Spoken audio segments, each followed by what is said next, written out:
Magandang araw mga kaibigan.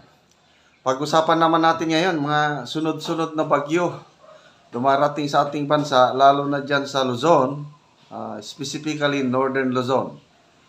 Yung isa kong subscriber, si Chris Torres, sabi niya, General, kawawa naman ang mga kababayan natin sa Luzon. Sunod-sunod na mga bagyo. Totoo nga, kawawa. Maswerte kami dito sa Mindanao. Paminsan-minsan lang, matagal nang walang bagyo dito. Ano ba yung bagyo? Kalimutan ko na yung bagyo, maraming nalunod sa ano. Okay, so hindi kaya itong sunod-sunod na bagyo, lalo ng Northern Luzon, karma sa nagmayabang ng flood control projects? Pinafact check sila ng kalikasan na saan ang inyong flood control projects. Nandyan, na-overwhelm lang. So, climate change. So, dinadahilan ng climate change. Anyway, pagdasal po natin ang mga kababayan sa Northern Luzon, kaalis lang yung Nika, nandito na naman ang Ophel, super bagyo na po ang Ophel. 185 kilometers per hour ang lakas. Pwede pang lalakas, maglalandfall na ata anytime tonight. At may darating na naman. Tapos sabi, naubos na ang quick response fund. Ano ba yan? So ito na, fact check. Karma na kaya ito? I don't know. Basta next time, wag na kayong magmayabang ng flood control projects na hindi nyo naman maipakita sa taong bayan. Okay, pakinggan natin ang weather update para makapaghanda ang ating mga kababayan. Magandang araw, narito yung latest update natin sa bagyong si Ophel at papasadahan na rin po natin yung tropical cyclone advisory natin hinggil sa potential na pepito sa mga susunod na araw. So, unahin muna natin ang super typhoon na si Ophel. Patuloy nga itong kumikilos papalapit ng landmass ng Northern Luzon area. At kanina alas 10 ng umaga, ito ay nasa mga bahaging karagatan na silangan ng Divilacan, Isabela. Taglay ng super typhoon na si Ophel, ang lakas ng hangin umabot hanggang 185 kilometers per hour malapit sa gitna nito. At ang pagbugso ng hangin naman naabot hanggang 230 kilometers per hour. Ito ay kumikilos sa direksyong west-northwest sa bilis naman na 15 kilometers per hour. So inaasahan nga natin ngayong araw ay posible itong maglandfall dito sa bahaging ito ng Northern Luzon area. Samantala, sa labas ng ating Philippine Air Responsibility, ang tropical storm na may international name na Manye ay patuloy din po nating minomonitor at nag-issue rin naman po tayo ng tinatawag na Tropical Cyclone Advisory para sa nabanggit na sama ng panahon. So ano nga ba yung magiging epekto muna ng bagyong si Ophel dito sa ating bansa? So yung nakikita nating image naman ngayon ay mula po sa ating Pag-asa Baler Radar Station. So ang mga radar po natin ay nakakalat sa iba't ibang bahagi nating bansa at nakikita niya yung mata ng bagyong si Ophel at yung makakapal na ulap na associated with this particular weather disturbance. At kung mapapanatili nito yung ganitong forma, asahan nga natin yung maraming areas ng Northern Luzon at ilang bahagi ng Central Luzon ang posibleng ulanin simula ngayong hapon hanggang bukas. Ano nga ba inaasahan natin pagkilos? Unahin natin yung forecast track ng bagyong si Ophel. So makikita po natin, yung 8 o'clock location ay halos nandito na sa karagatan sa silangang bahagi ng Northern Luzon. At posibleng sa pagitan ng alas 12 hanggang alas 5 ng hapon ngayong araw ay maglandfall po ito dito sa may bandang Cagayan area. Subalit, dapat handa rin yung mga kababayan natin dito sa northern part ng Isabela. But generally, lahat ng babanggitin po nating lugar na may warning signal, maglandfall man sa inyo or hindi, tumawid man sa inyo yung bagyo, ay dapat handa po tayo. So bukas or mamayang gabi naasahan natin na nakatawid na ito dito sa northeastern part ng Northern Luzon at posibleng nandito na sa dagat, halos nandito na sa northwestern boundary ng ating Philippine Area of Responsibility.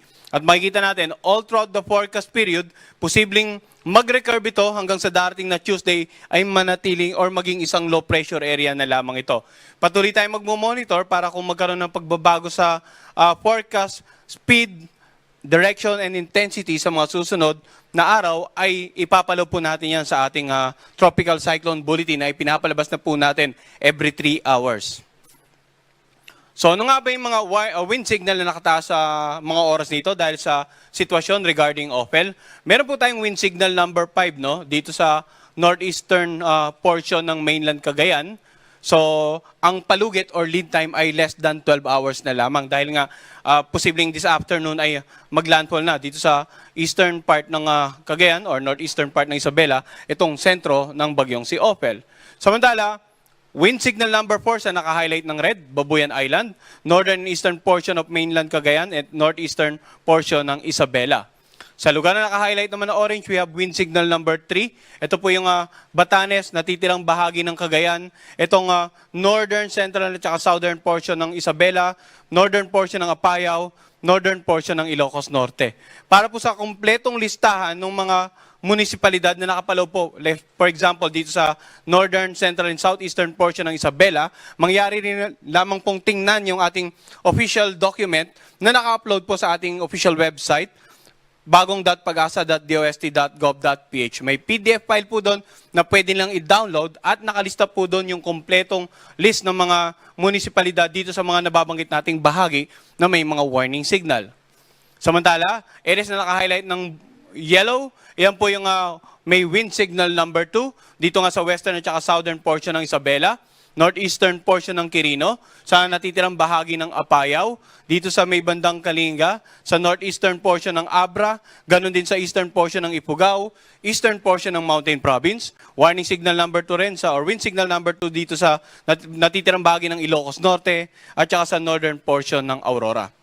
Wind signal number 1 naman, naka-highlight ng light blue sa natitirang bahagi ng Isabela, natitirang bahagi ng Quirino, sa Nueva Vizcaya, sa natitirang bahagi ng Mountain Province, natitirang bahagi ng Ifugao at Abra, sa northern part ng Benguet, dito rin sa may bandang Ilocos Sur, sa northern portion ng La Union, sa northern at saka central portion ng Aurora.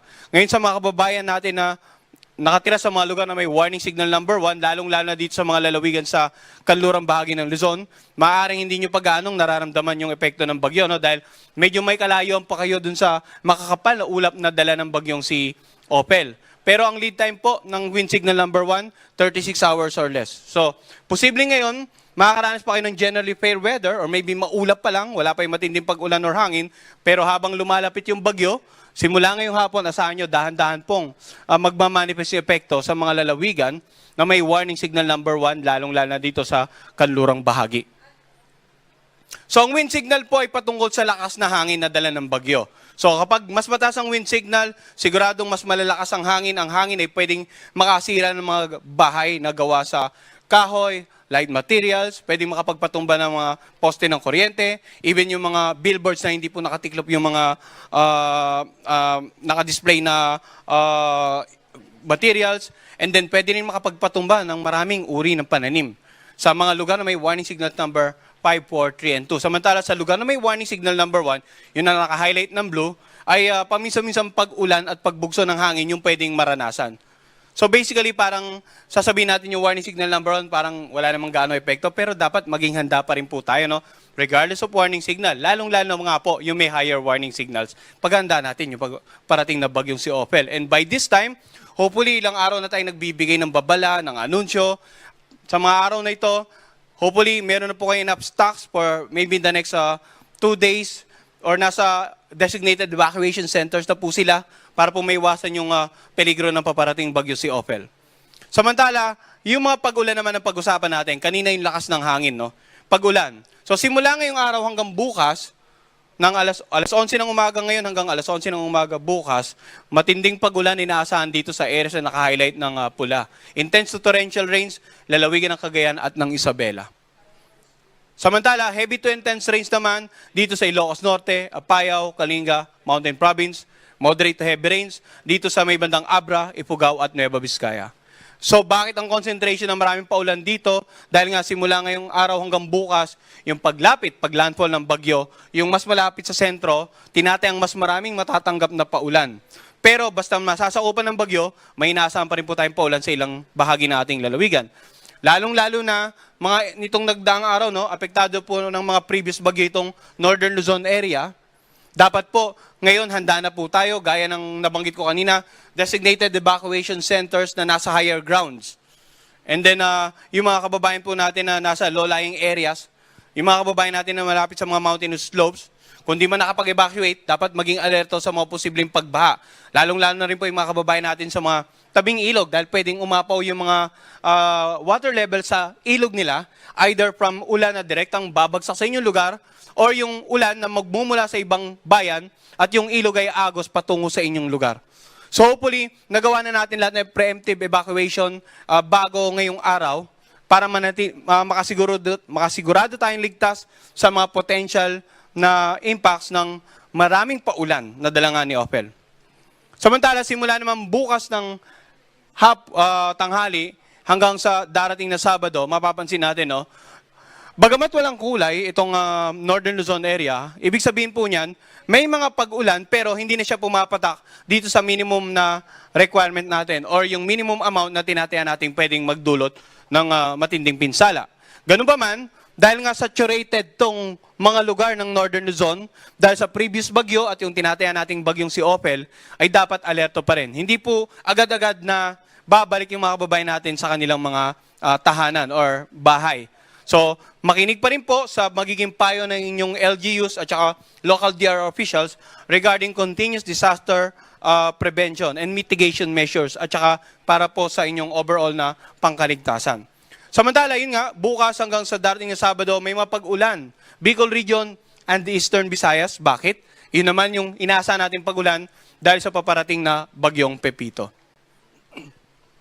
Sa darating naman na Sabado, ng tanghali hanggang Linggo ng tanghali, eto, medyo may karamihan na po yung pag-ulan sa ilang bahagi ng Southern Luzon, no? Sa Quezon, at saka dito sa lalawigan ng Camarines Norte, Camarines Sur. Inaasahan natin yung intense to torrential.